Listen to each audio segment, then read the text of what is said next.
सिंदूर बांटने की योजना को अफवाह बता दिया गया है और अब कार्यकर्ताओं में भारी आक्रोश है। आक्रोश होगा भी क्यों नहीं। 70 सालों में पहली बार खुलेआम छेड़खानी और आवारागर्दी करने का मौका मिल रहा था। बीजेपी के सिंदूर अभियान कैंसिल पर लोक गायिका नेहा सिंह राठौर ने कसा तंज। बीते दिनों एक खबर चली कि बीजेपी सिंदूर अभियान चलाने जा रही है। घर घर महिलाओं को बीजेपी के नेता सिंदूर बांटेंगे। 9 जून को इसकी शुरुआत होगी। मीडिया में तेजी से यह खबर चली, जिससे जमकर बीजेपी की फजीहत हुई। विपक्ष ने बड़ा हमला बोला, जिस पर अब लोक गायिका नेहा सिंह राठौर ने भी तंज कसा है। तो जबरदस्त फजीहत, राजनीतिक विरोध और सोशल मीडिया पर खिल्ली उड़ाते मीम्स ने बीजेपी को सिंदूर बांटने वाली स्कीम से हाथ पीछे खींचने के लिए मजबूर कर ही दिया। सिंदूर अभियान की खबरें मीडिया और सोशल मीडिया पर चर्चा का विषय बनी हुई थी।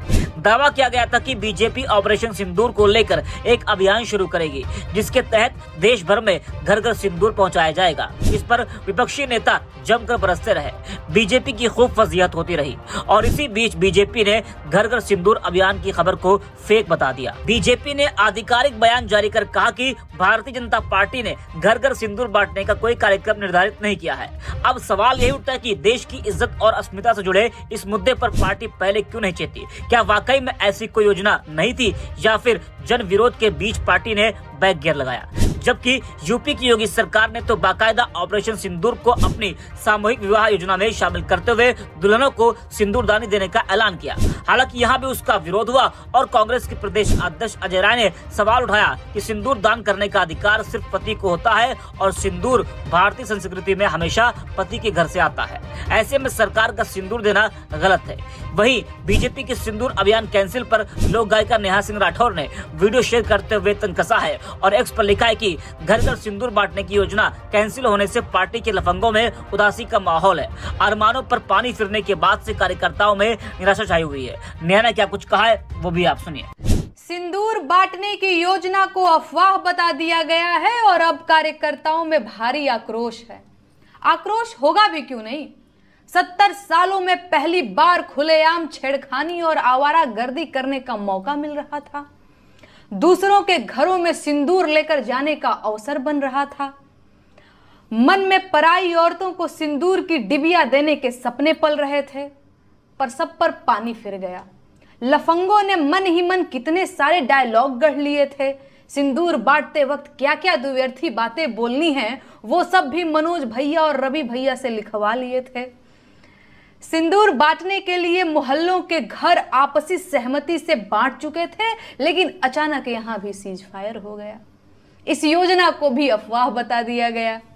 हाय रे सीज फायर, हाय हाय। ये दुख खत्म काहे नहीं होता भाई।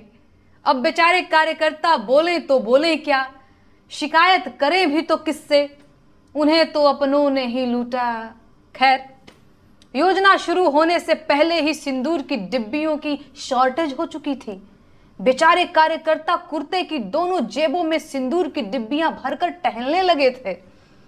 कार्यकर्ताओं में एक नई उमंग, एक नया उत्साह दिखने लगा था। लग रहा था जैसे पार्टी ज्वाइन करना सफल हो गया हो। लेकिन हाय रे किस्मत, देश की आम जनता इनकी मंशा समझ गई। महिलाएं सशंकित हो गईं, पुरुष चौकन्ने हो गए और घरों के बुजुर्ग गरियाने लगे। चाल चलन तो इन लोगों का वैसे भी जग जाहिर था, पर जब आम जनता को पता चला कि ये लोग उनके घर आएंगे और सिंदूर साथ लाएंगे, तो बात बर्दाश्त से बाहर हो गई। और होनी भी चाहिए। क्या पार्टी वालों को यह नहीं पता कि पराई औरतों को सिंदूर नहीं दिया जा सकता? क्या पार्टी के नेता अमेरिका और लंदन से आए हैं कि वो इस देश के धर्म, रिवाज और परंपरा को नहीं जानते?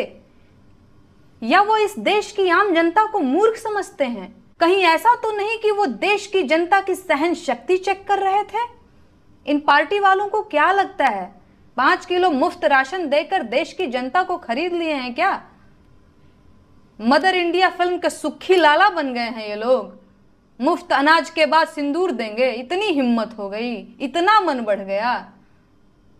आप लोग जानते हैं ऐसा क्यों हुआ है? इन लोगों ने कदम कदम पर आपके सब्र का इम्तिहान लिया है। पहले रोजगार देने के नाम पर वोट लेकर सरकार बनाई, पर रोजगार नहीं दिया। फिर काला धन लाकर 15 लाख देने का वादा किया और उसे भी जुमला बता दिया। काला धन और आतंकवाद पर चोट के नाम पर नोटबंदी करके गरीबों की कमर तोड़ दी। बिना ऑक्सीजन लाखों लोग अस्पतालों में मर गए, भगदड़ों में लोग मारे गए, ट्रेन दुर्घटनाओं में लोग मारे गए, आतंकवादी हमलों में लोग मारे गए, देश की कंपनियां बेच दी, एयरपोर्ट और ट्रेनें बेच दी, स्कूल बर्बाद कर दिए, शिक्षा व्यवस्था को तबाह कर दिया, अस्पतालों को बर्बाद कर दिया, युवाओं को पहले बेरोजगार और फिर दंगाई बना दिया, मस्जिदें तोड़ी, बस्तियां उजाड़ी, हिंदुओं को मुसलमानों से लड़ाया, नफरत फैलाई, भाईचारा खत्म किया, और ये सब हिंदू राष्ट्र और राष्ट्रवाद के नाम पर किया गया। अब जब इतना सब कुछ होने पर आप नहीं बोले तो इनका मन बढ़ना था ही। अब नौबत ये आ गई है कि ये लोग राष्ट्रवाद के नाम पर आपके घरों में घुसना चाहते हैं, औरतों को सिंदूर देना चाहते हैं। अभी भी वक्त है, जाग जाइए, वरना वो दिन दूर नहीं जब ये लोग देश सेवा के नाम पर आपके घर में आकर बैठ जाएंगे और घर का एक कमरा देश के नाम पर मांगने लगेंगे। अब मन बढ़ने की कोई सीमा तो होती नहीं है। बाकी आप खुद समझदार हैं, अभी भी इतनी देर नहीं हुई है कि गलतियां सुधारी न जा सके।